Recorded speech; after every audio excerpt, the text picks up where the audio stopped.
This film begins the Takao Okawara run of films in the Heisei timeline. He would direct this movie, Godzilla vs. Mothra, otherwise known as Godzilla and Mothra, The Battle for Earth, and two other Heisei films.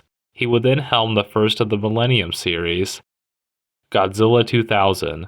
Anyway, Godzilla vs. Mothra would have a much lighter tone than the previous Heisei films, and unlike Ghidorah or Biollante, the plot is way less convoluted. The plot is actually pretty simple. A meteor crashes into Earth, awakening Godzilla and disturbing Batra, the seemingly evil version of Mothra. Anyway, Godzilla is going to do his thing, and everyone will of course try to stop him. Meanwhile, an explorer/robber named Takuya Fujito is arrested.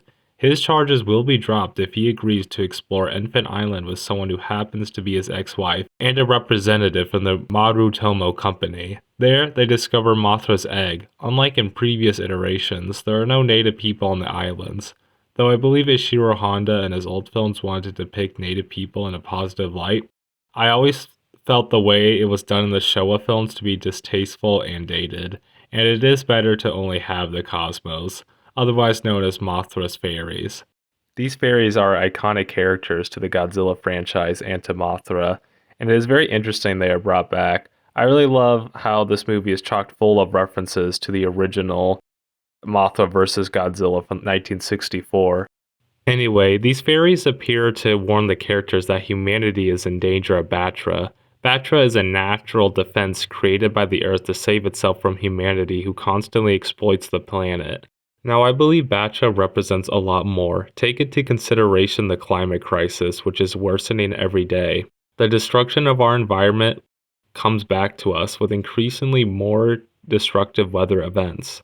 The Earth is responding to us eroding the environment, just not in such a direct way as sending a literal monster, but we are still facing destruction caused by these corporations polluting the world.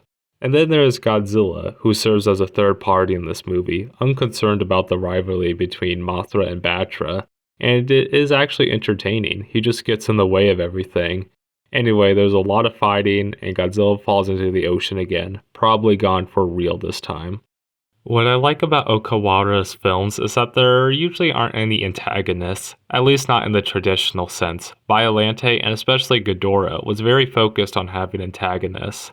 In this movie, there is an antagonist, but he isn't very directly antagonistic. I am referring, of course, to the CEO of the Marutomo Company. I can't say if this is for certain, but due to the economic crisis going on in Japan at the time, I wouldn't be surprised if some of that bled into his character.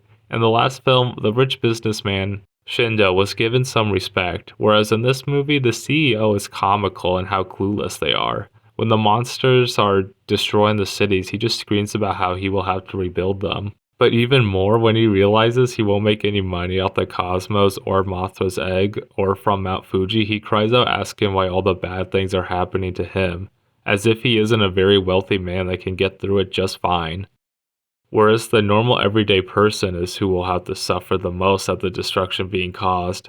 I think this reflects a feeling showing how the wealthy members at the top of our society are completely out of touch on how most people live, and have become self-centered. Of course, when the economic bubble of Japan popped in the early 90s, the people that suffered were not the wealthy businessmen, but who complained the loudest. I mean, in this film, Takuya Fujito is presented as more respectable, and he is a literal thief.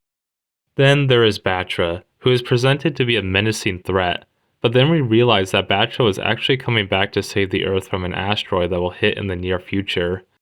Everyone in this movie makes mistakes, but there is room for redemption and understanding. Takuya realizes that he has to be there for his family and pay child support. Ando, the representative for the company from earlier, realizes that we cannot exploit the natural world for selfish gains, and Mothra even decides to fill in for Batra and heads into space to save Earth from the asteroid, as Batra unfortunately died in the battle with Godzilla. Speaking of which, there isn't much given to Godzilla in this film. I've heard that this film was originally supposed to be a Mothra-only movie, so I guess this kind of makes sense. Godzilla is mostly just destroying things and being aggressive as usual. There is no confrontation with Shindo moments in this film, but you do see Mickey showing concern for Godzilla in this movie. These movies were made one by one, so I doubt there was much intention for this to show Mickey's characterization in the next film, but perhaps it shows after connecting with Godzilla and Biollante and witnessing everything that happened in Ghidorah, she is actually coming to care for the monster. Another thing I like about this film is how it shows the military. I haven't talked about this a lot in the previous videos, but the way they are portrayed in this movie is very interesting. They almost seem villainous when attacking Mothra and too trigger happy. Their fighting against Mothra only makes things worse. Then, in a beautiful scene where Mothra emerges from her cocoon, civilians and military alike look up in awe. It's a fascinating way to depict this organization that's trained to kill, to be so taken aback by the beauty of Mothra, a creature that fights only in self-defense, and is accompanied by the Cosmos, who are complete pacifists. The Cosmos, I believe, have always represented what Ishiro Honda wanted most, a world where we no longer believed in fighting each other, a vision which may yet be realized. Overall, this is a good movie and an easy watch. It is more family-oriented and lacks any graphic on-screen deaths like the previous movies, and honestly I kind of like that. Okawara seems to follow a bit of what Honda was like. Okawara is very good at directing too. The character's reactions to Godzilla is what makes the creature feel real, and I felt it with this movie, especially in the evacuation scenes. I bet the switch to a more friendly vibe was to make the franchise more appealing to a wider audience, but this doesn't mean that this movie lost anything because of it. The cast is smaller, but now we have a smaller core group of characters to follow that grow and change throughout the story in meaningful ways.